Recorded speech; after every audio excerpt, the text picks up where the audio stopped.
चलिए पहला क्वेश्चन लिखिए बेटा, लिखिए write the gravitational unit of force. लिखो question, write the gravitational unit of force.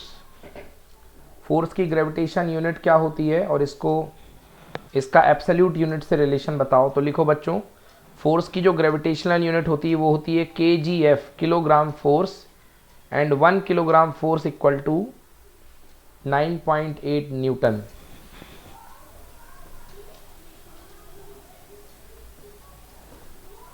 Clear? Yes sir. Okay, next question. अगला क्वेश्चन लिखिए,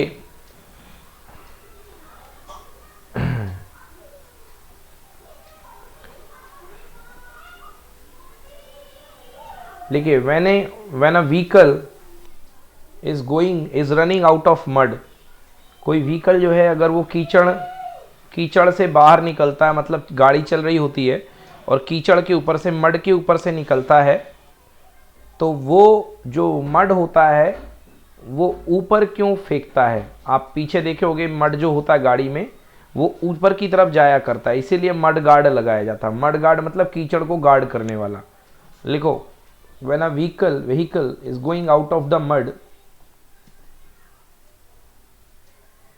then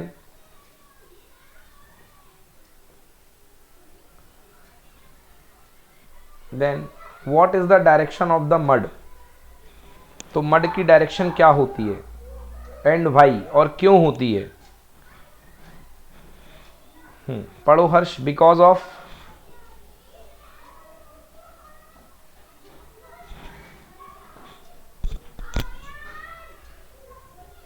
सर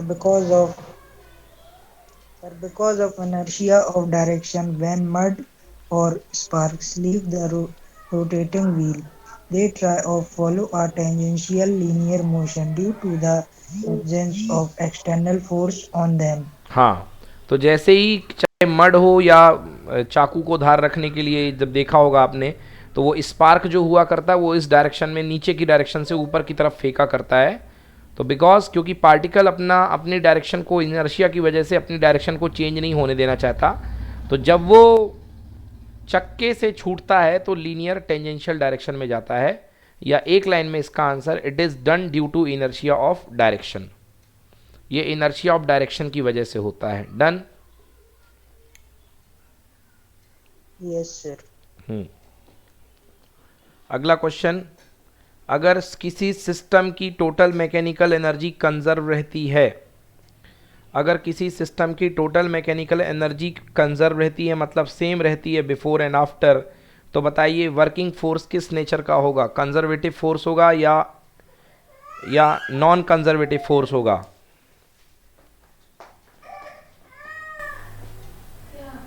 अगर किसी सिस्टम की टोटल एनर्जी कांस्टेंट रहती है तो टाइप ऑफ फोर्स कैसा होगा? कंजर्वेटिव या नॉन कंजर्वेटिव? कंजर्वेटिव। नोट करिए, अगर किसी सिस्टम की टोटल एनर्जी कांस्टेंट रहेगी, चेंज नहीं होगी, if the working force are on it are conservative nature.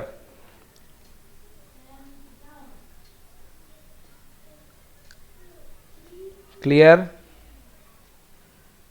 Yes sir. चलिए नेक्स्ट क्वेश्चन लिखिए, find the torque, find the torque, amount of torque produced on a rigid body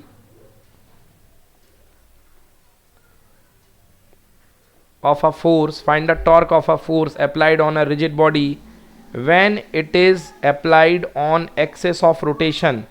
अगर किसी force को access of rotation पे ही लगा रहे हो तो वो कितना टॉर्क प्रोड्यूस करेगा? अगर किसी फोर्स को आप एक्सेस ऑफ रोटेशन पे लगा रहे हो तो वो कितना टॉर्क प्रोड्यूस करेगा? आंसर 0। रीज़न देखिए, टॉर्क का फॉर्मूला होता है r f sine theta, vector form में torque is equals to r cross f, और खोलने पर इसको बनता है आर एफ साइन थीटा। अगर आप आर मतलब क्या होती है? डिस्टेंस फोर्स की एक्सेस से, अगर आप एक्सेस पे ही लगा दोगे तो आर इक्वल टू कितना हो जाएगा? 0। ठीक है ना। अगर R इक्वल टू 0 कर दोगे तो टॉर्क इक्वल टू क्या हो जाएगा, 0। मतलब यदि आपने एक्सेस पे ही फोर्स लगाया है तो कोई टॉर्क प्रोड्यूस नहीं होगा। बिल्कुल उसी प्रकार से दरवाजे को घुमाने के लिए आप दरवाजे से दूर फोर्स लगाते हो उसको घुमाने के लिए। आप दरवाज़ा जहाँ पे कनेक्टेड है वहाँ पे फोर्स लगाओ, दरवाज़ा रत्ती भर नहीं घूमेगा, बिकॉज वहाँ पर टॉर्क कितना जनरेट होगा, 0। क्लियर जय? Yes sir. Yes, sir. चलिए अगला सवाल नोट कर लिया, आगे बढ़ें, से done. Yes, sir. Done. Okay, अगला सवाल, चला। आपने आपने गेंद को दो जगह बाउंस किया है, एक सपाट जमीन पे और दूसरा पहाड़ों के ऊपर। बताइए गेंद कहाँ पर ज़्यादा उछलेगी, सपाट जमीन पर या पहाड़ों के ऊपर? जमीन पे हाँ, जमीन पे सर। क्यों भैया, जमीन पे क्यों उछलेगी बेटा? हाइट पर जाने पर ग्रेविटी वैल्यू क्या होती है, कम होती है ऊपर जाने पर? बोलो यस और नो। अच्छा सर, पहाड़ से हाँ, फेंकेंगे तो सर। पहाड़ में ग्रेविटी कम हो जाएगी तो ज़्यादा उछलेगी, थोड़ी बहुत ज़्यादा उछलेगी। पढ़ो जय, हाँ सर। एक्सेलरेशन, आंसर पढ़ो जय। Acceleration hmm acceleration due to gravity decreases with the height, so on hills g hmm is less than planes. The hmm ball bounces higher on hills because of this reason. Note करो।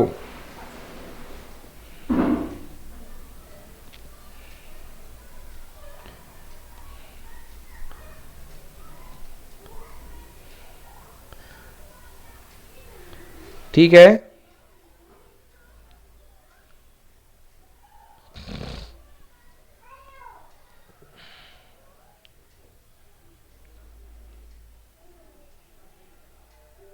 Yes sir. Okay, ये नहीं करो।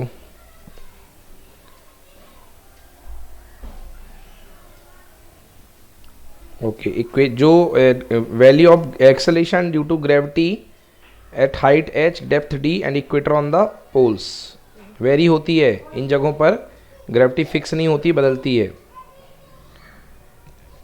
Next लिखिए question, what is the reciprocal of compressibility? Compressibility का reciprocal क्या होता है? Answer bulk modulus. Bulk modulus equal to 1 upon compressibility.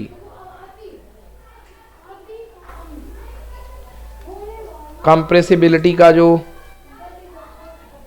Reciprocal होता है वो होता है बल्क मॉडुलस। और कंप्रेसिबिलिटी डिफाइन करने को आ जाए तो 1 अपॉन बल्क मॉडुलस। नोट कर लो।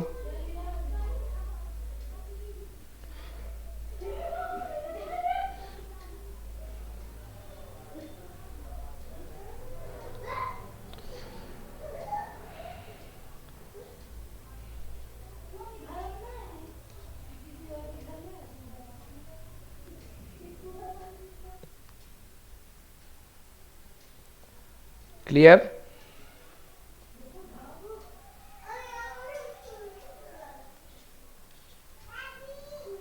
क्लियर?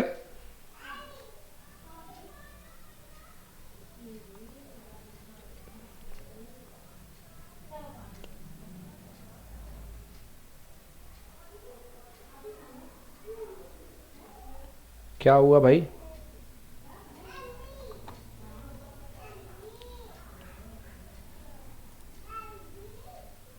हर्ष? Clear sir. हम्म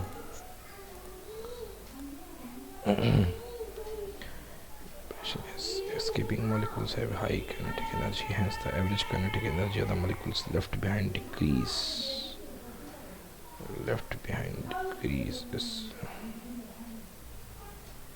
लिखिए question, why evaporation cause cooling? Evaporation से कूलिंग क्यों होती है? गर्मियों में जब आपको पसीना आता है और पसीने भरे कपड़े जब सूखा करते हैं तो आपको ठंडक क्यों महसूस होती है अच्छी अच्छी? तो क्वेश्चन है वाई एवेपोरेशन कॉज कूलिंग। पढ़ो जय, इन evaporation.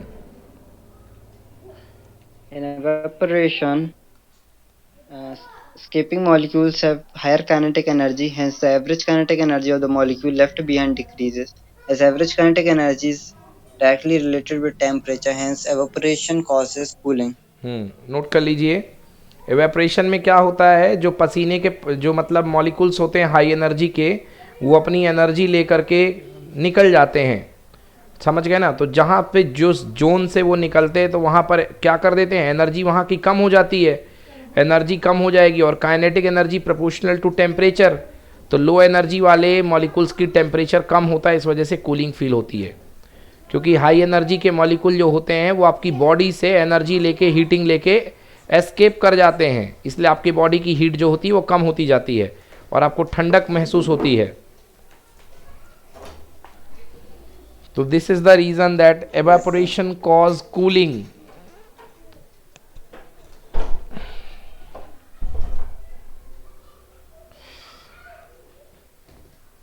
Say done after writing it.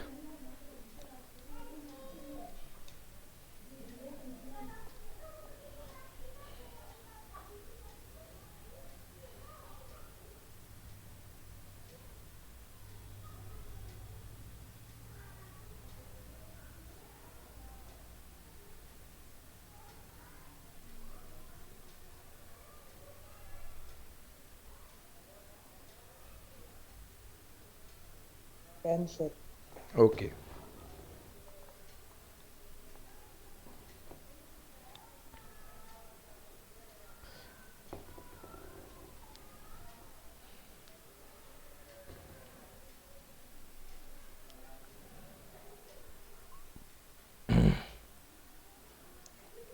लिखिए next,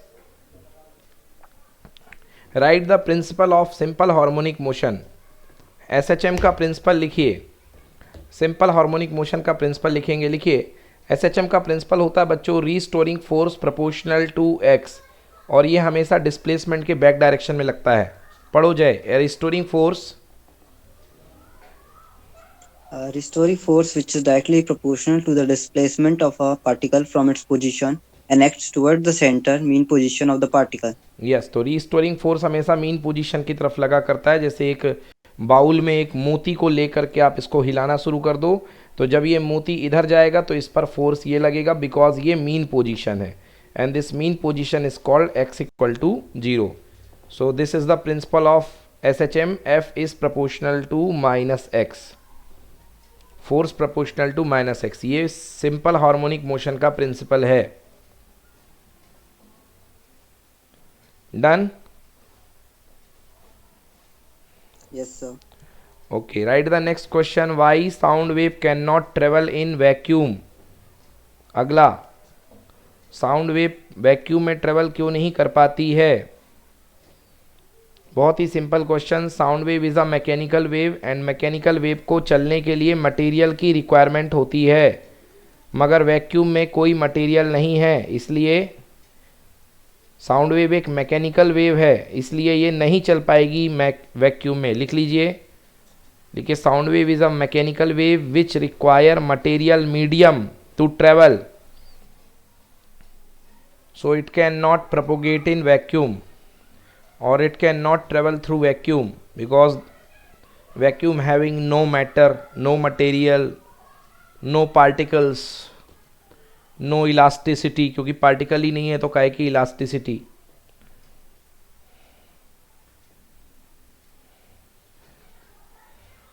done?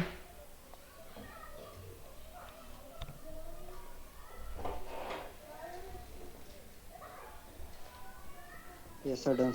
Next question, find the magnitude of the vector I cap plus J cap plus के कैप। मैग्नीट्यूड निकालिए आई कैप प्लस जे cap plus के cap का।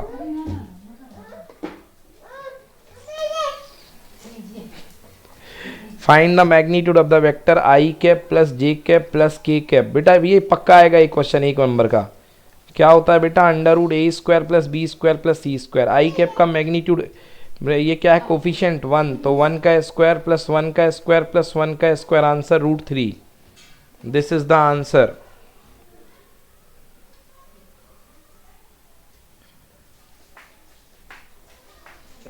Sir under root 3, sir under root क्यों लगा sir?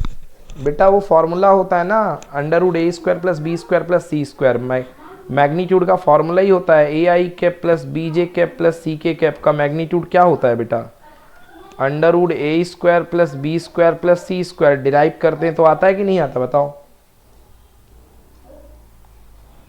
भूल गए? देखो दो वेक्टर थे, यहाँ पर है ए आई कैप, यहाँ पर जाएगा बी जे कैप, तो इसका मैग्नीट्यूड के यहाँ पर पॉइंट क्या होगा, a i cap plus b j cap. तो पाइथागोरस थ्योरम से r equal to under root a square plus b square आता था। याद आया?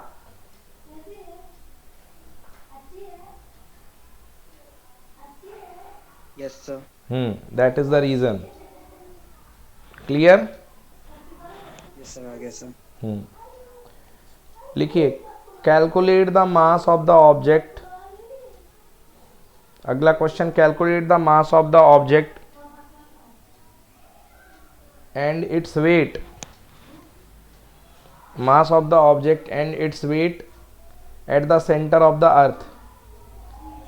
तो बेटा देखो, मास हमेशा सेम रहता है, मास कभी नहीं बदलता है, बट अगर आप सेंटर पे जाते हैं, जमीन के, अर्थ के सेंटर पे जाएंगे, eight the centre of earth, तो जी इक्वल टू कितना हो जाएगा, 0। तो वेट कितना होता है, वेट इक्वल टू होता है एम जी। तो answer m into 0 equal to 0। Note करो।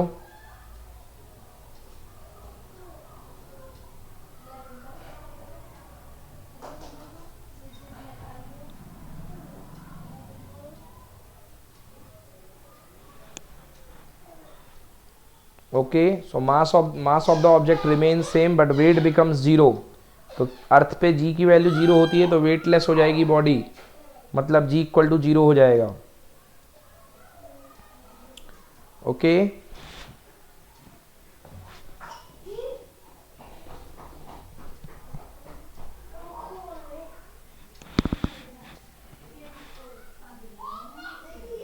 Yes sir. ओके, ये सिलेबस से हालांकि हट गया है इस बार, variation of depth and variation of height, but बहुत इंपॉर्टेंट था। ओके, तो इस बार इससे एस्केप वेलोसिटी आने के चांसेस बहुत ज़्यादा हैं। एस्केप वेलोसिटी आएगा ग्रेविटेशन से या ऑर्बिटल वेलोसिटी आएगा। Then next question, which is more viscous, water और honey? Answer, viscosity of honey is more than water और viscosity of water is less than honey. Water कम विस्कस होता है, honey ज़्यादा विस्कस होता है। Yes, sir. Okay,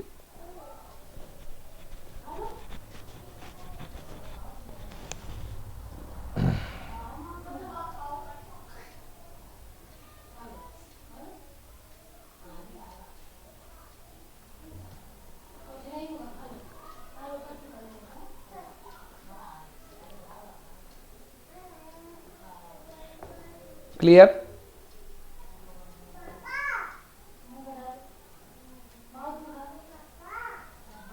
yes sir, clear sir. Okay, next question लिखिए। एक इंक्लाइंड प्लेन बनाइए बेटा। एक इंक्लाइंड प्लेन में एक बॉडी लिमिटिंग कंडीशन में रखी हुई है, तो लिमिटिंग कंडीशन में जो एंगल होता है इसको हम क्या बोलते हैं, एंगल ऑफ रिपोज, थीटा।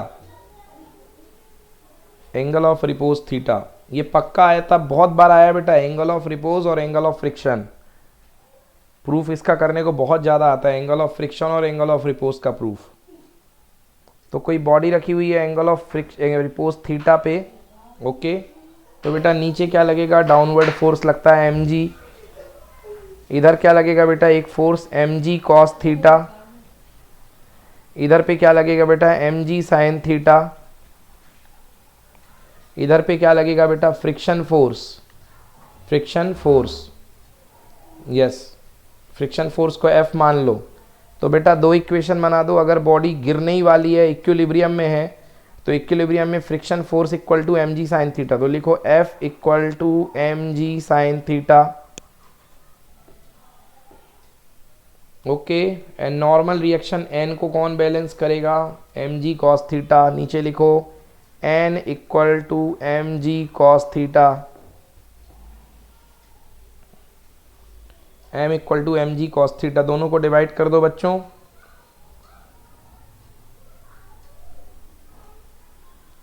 दोनों को आपने डिवाइड कर दिया, दोनों को डिवाइड कर दीजिए। डिवाइड करने पर mg से mg कैंसिल, क्या आया, tan theta equal to f upon n. ये लिख लो, f upon n equal to tan theta. कुछ लोग एफ अपॉन आर भी बोलते हैं, एफ अपॉन आर भी लिख सकते हो, बट एफ अपॉन एन सही है। So f upon n equals to हो गया टेन थीटा।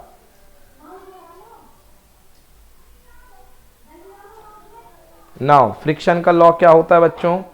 फ्रिक्शन होता है f equal to mu into r या mu into n, mu into n. तो n is equals to mu is equals to f by n. तो ये इसकी जगह म्यू प्लेस कर दो, this is called coefficient of friction.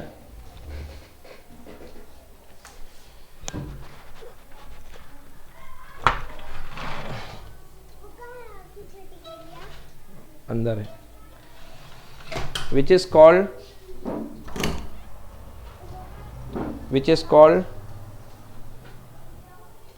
angle of friction।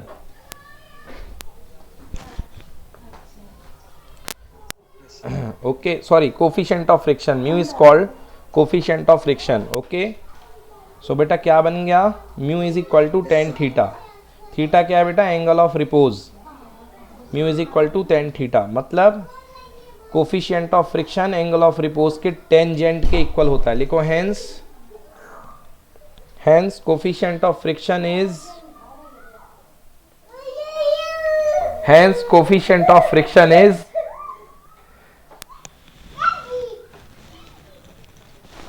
Hence coefficient of friction is equal to tangent of angle of repose.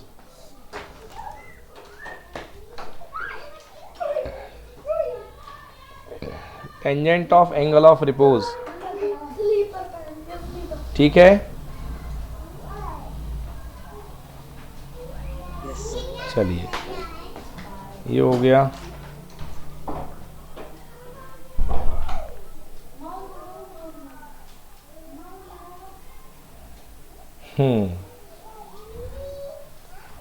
चलिए अब बच्चों, अगर हम ये कर रहे हैं इसमें कि अगर हम अल्फा को थीटा से, मतलब ये जो एंगल है अल्फा, इस अल्फा को यदि हम एंगल ऑफ रिपोज से ज़्यादा ले लेते हैं, थीटा से बड़ा ले लेते हैं, तो ये बॉडी गिरना शुरू हो जाएगी। तो बॉडी का आपको नेट एक्सेलरेशन काउंट करना है कि नेट एक्सेलरेशन कितना होगा। तो अगर ये बॉडी गिरना शुरू हो जाएगी बेटा, तो यहाँ इस तरफ एक्सेलरेट होगी। ओके, तो क्या क्या फोर्स लगेगा, इधर लगेगा वही फ्रिक्शन, इधर क्या लगता था वही mg साइन अल्फा लगेगा, इधर mg sine alpha. Okay, mg sine alpha, ठीक है ना। तो आप कैसे लिखेंगे mg साइन अल्फा में, तो आप इसका इक्वेशन कैसे लिखोगे, आप इसका इक्वेशन लिखोगे, देखो mg साइन अल्फा यहाँ लग रहा है और यहाँ f लग रहा है, तो रिजल्टेंट एक्सेलरेशन लिखो mg sine alpha minus f, बड़ा फोर्स माइनस छोटा force equal to net force. mg sine alpha बड़ा फोर्स, छोटा फोर्स क्या है बेटा, friction, is equal to m into a. ठीक है, समझ में आया Jay, Harsh. mg sine alpha minus small f, इधर वाला इक्वल टू एम ए। बेटा हमारे एक्सेलरेशन निकाल लेते हैं, mg साइन अल्फा माइनस, बेटा f फ्रिक्शन फोर्स क्या होता है, फ्रिक्शन फोर्स इक्वल टू होता है mu into are, mu into R. तो फ्रिक्शन फोर्स की जगह म्यू और आर मतलब नॉर्मल रिएक्शन ऊपर की तरफ लगता है जितना नीचे लगता है, तो आर क्या होता है mg cos alpha equal to m a, mu mg sine alpha minus mu mg cos alpha equal to m a. बोलो यस कि no.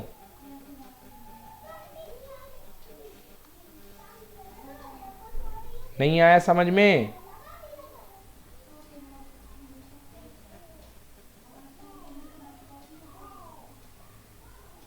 Mu mg cos alpha आया समझ में कि नहीं आया? आ गया सर।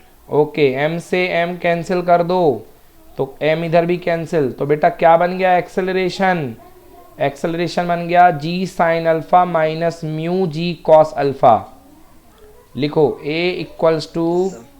जी sine alpha minus mu g cos alpha, ये बन गया एक्सेलरेशन। जिस एक्सेलरेशन से बॉडी नीचे फिसलेगी वो एक्सेलरेशन है।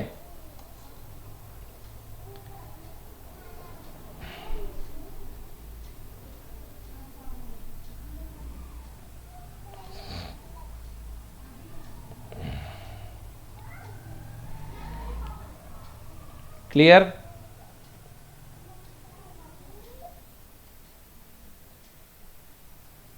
Yes sir, clear sir. Okay. Done sir. रुको 1 minute.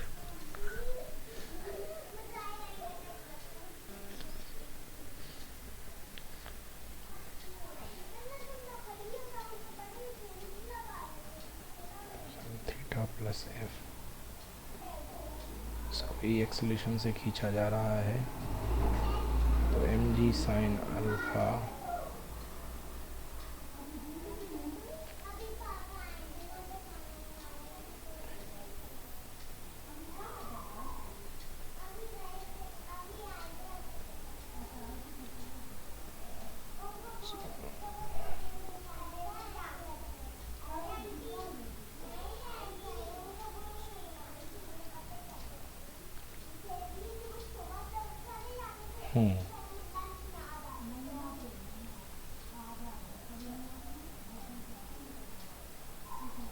F minus m g sine alpha equal to F ए।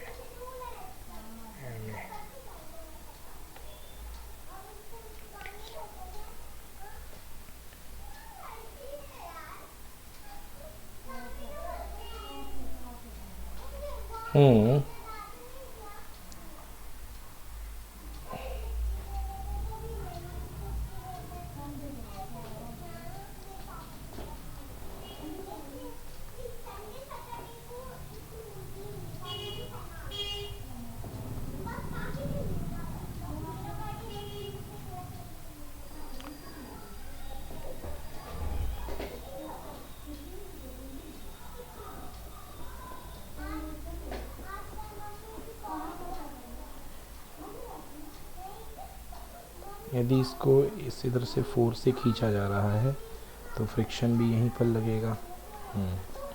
तो इसमें एक्सेलरेशन कितना क्रिएट होगा, अगर एम मास को एफ फोर्स से ऊपर की तरफ खींच रहे हैं तो एक्सेलरेशन कितना क्रिएट होगा, इक्वल्स टू 0। ओके।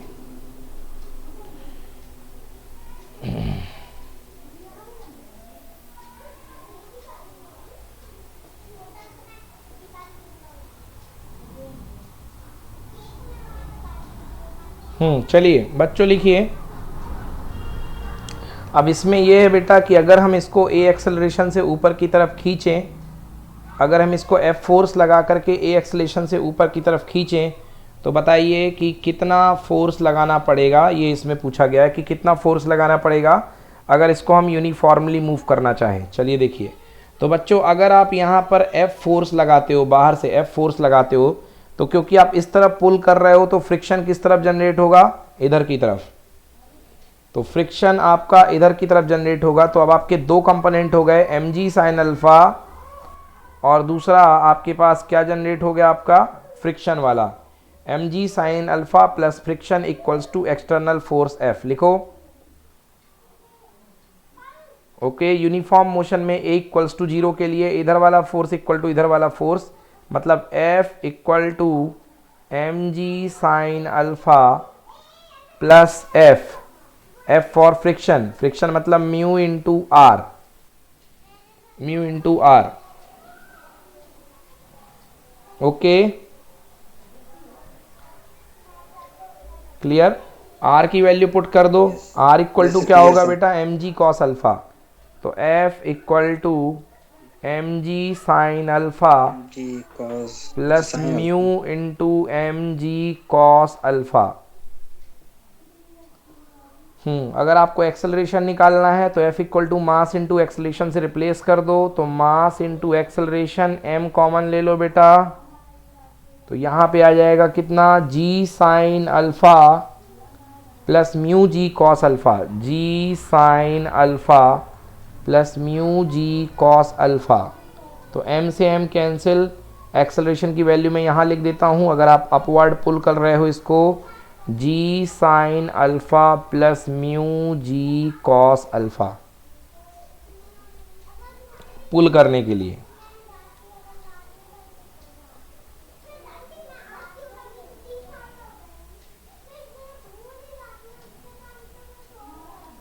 ठीक है, यस सर। चलिए इसमें एक श्योर फॉर एग्जाम में क्वेश्चन आपको एग्जाम के लिए बता देता हूं बेटा, जो 100% एग्जाम में आएगा इस चैप्टर से, न्यूटन्स लॉ से। लिख लो, why push is better than pull. Pull pull करने से कहीं ज्यादा पुश अच्छा होता है, क्यों? Why push is better than pull. Push जो होता है वो पुल से अच्छा होता है, क्यों? ये पक्का आएगा question, sure for exam. Okay, Newton's law से।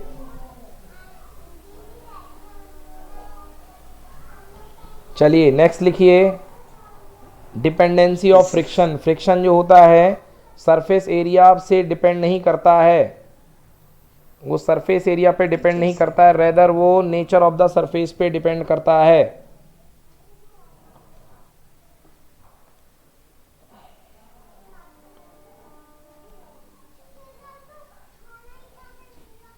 जो फ्रिक्शन होता है वो नेचर ऑफ द सरफेस पे डिपेंड करता है, वो सरफेस एरिया पे डिपेंड नहीं करता है। Friction is independent on the surface of contact.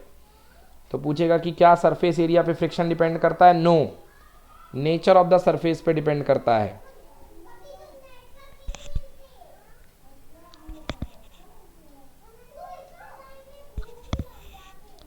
Done.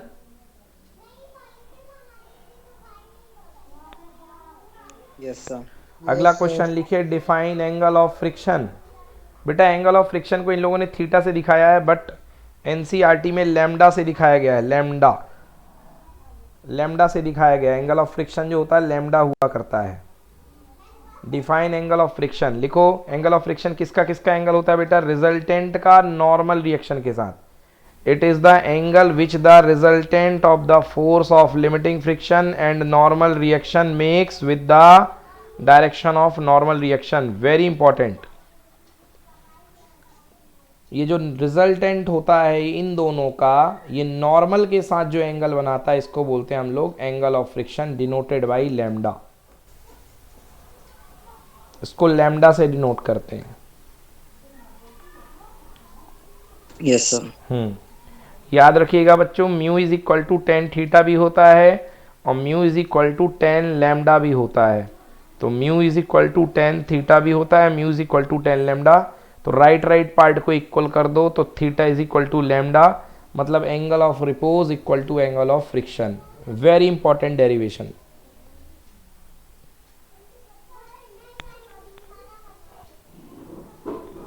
Angle of friction equals to angle of repose.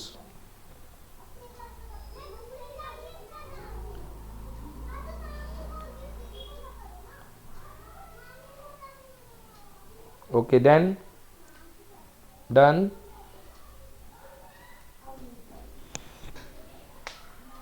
Paper जो डेली कराता हूं, डेली का डेली कर लो, वो बहुत इफेक्टिव है, बहुत ज़्यादा इफेक्टिव जो डेली का डेली पेपर करा रहा हूं मैं। उसको अगर आप कर लोगे तो आपको कुछ अलग से करने की ज़रूरत नहीं है, याद करने की ज़रूरत नहीं रहेगी अलग से। फिर आप अपनी पढ़ाई करते रहो, बट सबसे पहले फॉरमोस्ट की पेपर कर लो यार। ये जो करा रहा हूँ 5 पेपर कराऊंगा उस वाल के, उसके बाद वक्त मिलेगा तो और कराऊंगा। ये 5 के 5 जो आए हैं ये मैं कराऊंगा। चलिए नेक्स्ट अगला पॉइंट लिखिए, propagation of waves. File sir आप टैग कर देना sir.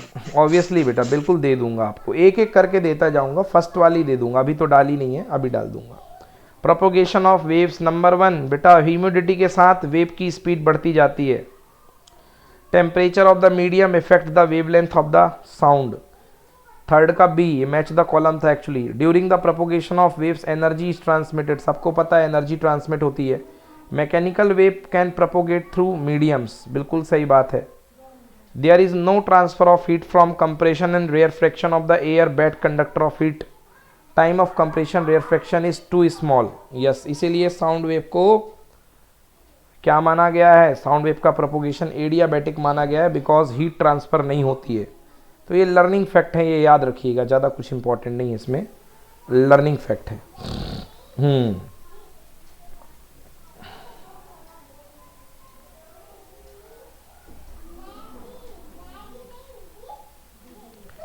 The graph can be for a ball dropped vertically. ये तो ग्राफ दिया ही नहीं है तो मैं क्या बताऊँ.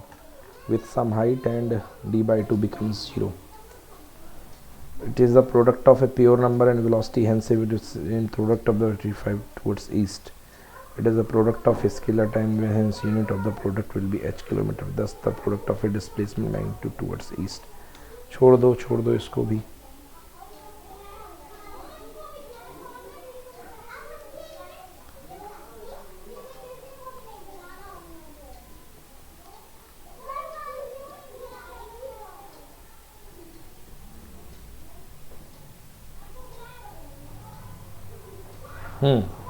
लिखिए right spring law. Right spring law, spring law right कीजिए और defines force constant for a spring. Question लिखिए स्प्रिंग फोर्स का लॉ डिफाइन करो और स्प्रिंग कांस्टेंट को एक्सप्लेन करो क्या होता है force constant of a spring. Read Jay, what is spring force.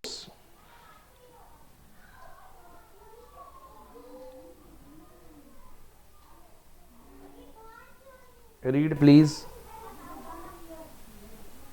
What is a spring force?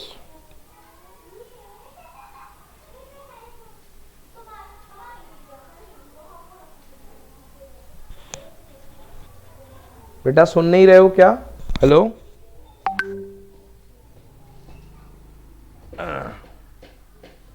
जय.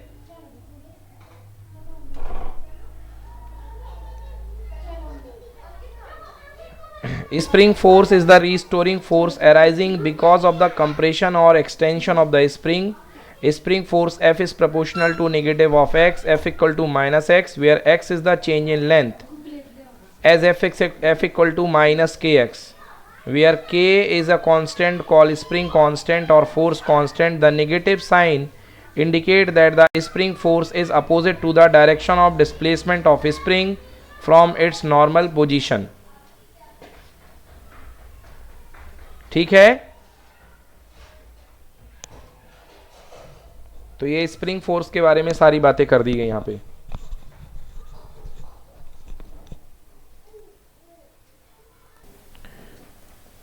यस, सो देखो स्प्रिंग कांस्टेंट वाला एक क्वेश्चन नंबर 18 चेक करिए एक बार, समझ में आ रहा है.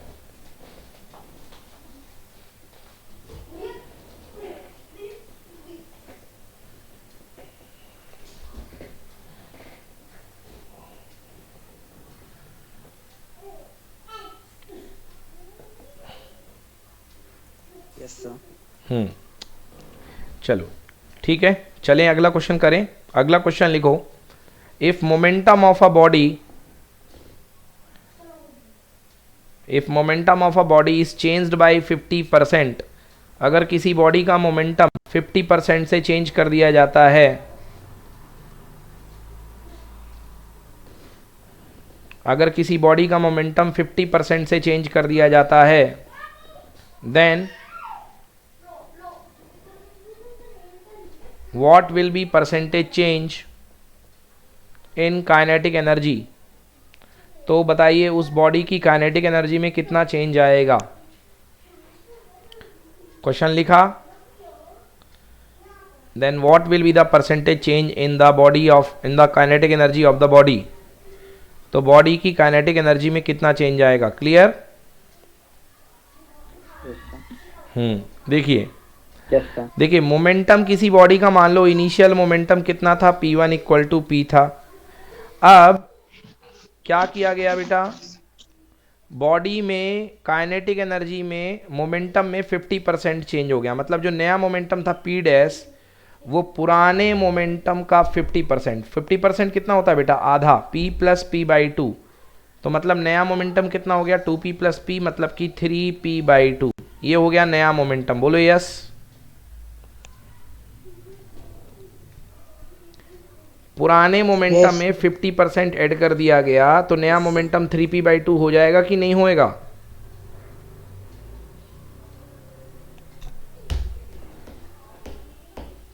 होगा कि नहीं होगा? यस सर, हो जाएगा सर। तो आपको कह रहा है कि काइनेटिक एनर्जी में चेंज कितना आएगा। बेटा काइनेटिक एनर्जी का फॉर्मूला क्या होता है? ई मोमेंटम के टर्म में E इक्वल टू p²/2m, ये होता है काइनेटिक एनर्जी का फॉर्मूला। मोमेंटम के टर्म्स में काइनेटिक एनर्जी का formula E equal to p²/2m। तो पहला मोमेंटम p रख के एनर्जी निकाल लो, दूसरा मोमेंटम 3/2p रख के एनर्जी निकाल लो। और परसेंटेज चेंज कैसे निकलता है? परसेंटेज चेंज कैसे निकलता है? Final minus initial whole divided by initial multiplied by 100। Solve कर लो, इस तरीके से सॉल्व कीजिए। आंसर आ रहा 125%। कहीं पर दिक्कत हो तो पूछिए। परसेंटेज चेंज का तरीका कैसे निकलता है? Final P2 minus P1 upon P1 multiplied by 100, इसी को बोलते हैं delta P upon P1 multiplied by 100। Percentage change, ये आ गई काइनेटिक एनर्जी का परसेंटेज चेंज। करिए सॉल्व, ना बने तो पूछिए जहां पे दिक्कत हो।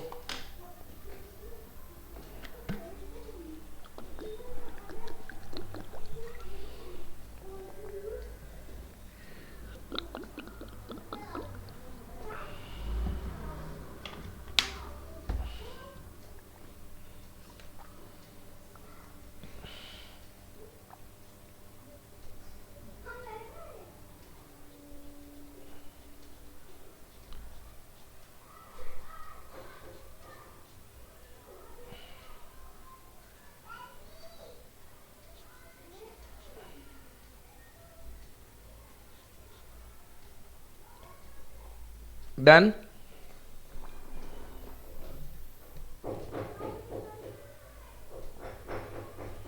Done sir. ओके, चलिए good. Student generally forget to mark the negative sign relationship between the force and change of length. हाँ भाई, फोर्स और इसमें नेगेटिव साइन मत भूलना। F is proportional to -x, spring वाले फोर्स में ये लिखा हुआ है, पढ़ लो।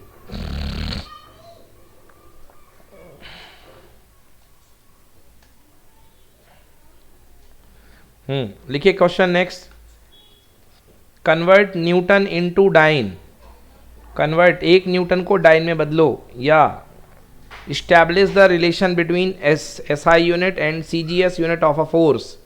लियो बेटा, 1 newton equal to 10⁵ dyne. Note करो।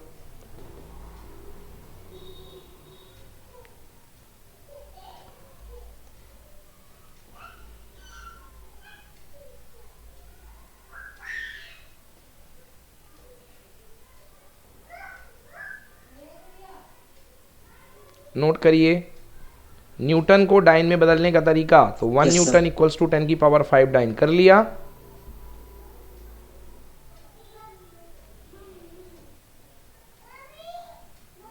कर लिया?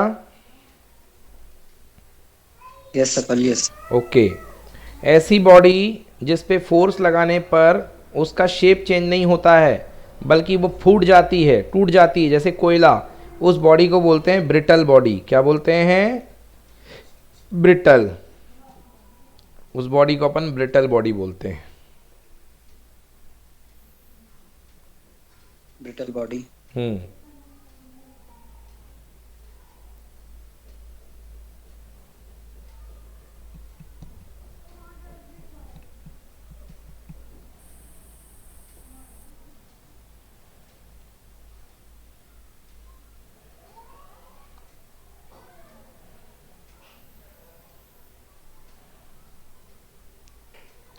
लिखिए, write the properties of sound waves.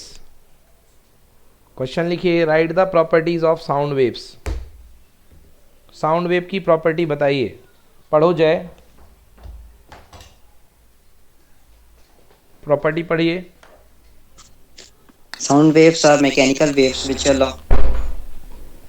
longitudinal in nature. Light waves are electromagnetic waves which are transverse in character. Second, sound waves needs a material medium for propagation where light's wave do not need any medium.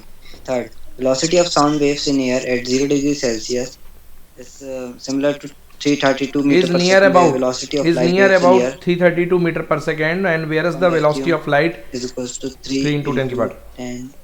की power 8 metre पर second. Okay. हाँ, तो correct question क्या था बेटा इसका? Right the difference between sound wave and light wave. Right the difference between sound wave and light wave. Clear हो गया? सारे डिफरेंसेस क्लियर हैं?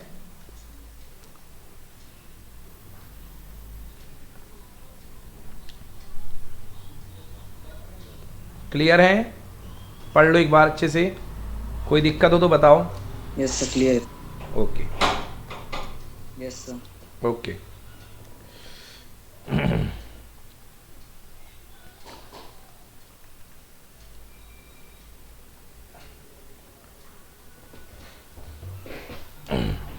लिखिए, the speed of a sound in medium is 331 meter per second.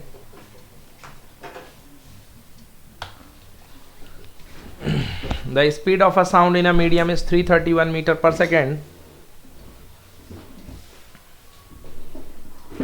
भाई मतलब कहाँ पे 0 degree centigrade पर स्पीड है ये. V0 मतलब 0 डिग्री सेंटीग्रेड पर स्पीड 331 मीटर पर सेकेंड 0 डिग्री सेंटीग्रेड पर. If we rise the temperature of the medium by 91 degree centigrade, अगर हमने टेम्परेचर को 91 डिग्री सेंटीग्रेड से बढ़ा दिया, if we rise the temperature by 91 degree centigrade,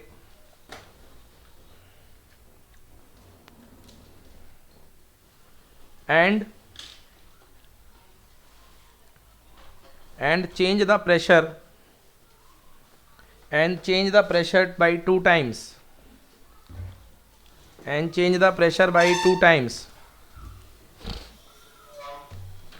what will be the new speed of sound? तो sound की नई speed क्या होगी? देखो बच्चों, देखिए वेलोसिटी जो होती है प्रेशर से इफेक्ट नहीं करती है, इसलिए प्रेशर का कोई इफेक्ट नहीं आएगा, केवल टेम्परेचर का इफेक्ट आएगा. इतना पार्ट नोट करो.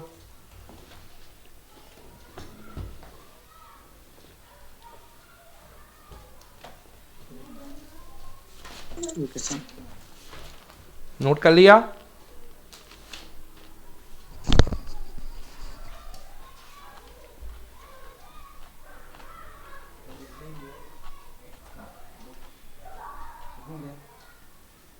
नोट कर लिया? Yes sir, done sir. हाँ, बुक लाए हो? निकालो. अच्छा, ओके. हाँ, अब देखो बेटा टेम्परेचर का इफेक्ट. लिखिए, लिखो V sound is proportional to under root of T. तो new velocity upon old velocity क्या होगा? रूल क्या बनेगा? New velocity upon old velocity equal to new temperature upon old temperature. Okay. तो नई velocity V1 equal to old velocity V0 multiplied by T1 upon T0. तो नया temperature निकालना है डिग्री सेंटीग्रेड में. डिग्री सेंटीग्रेड को केल्विन में convert करने के लिए 273 ऐड कर दो. तो 273 प्लस 91 अपॉन 273 सॉल्व कर लीजिए. आंसर आ गया 382.2 मीटर पर second. This is your answer.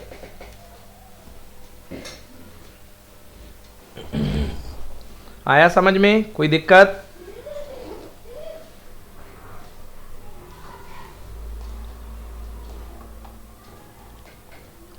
बताओ भाई, कोई प्रॉब्लम?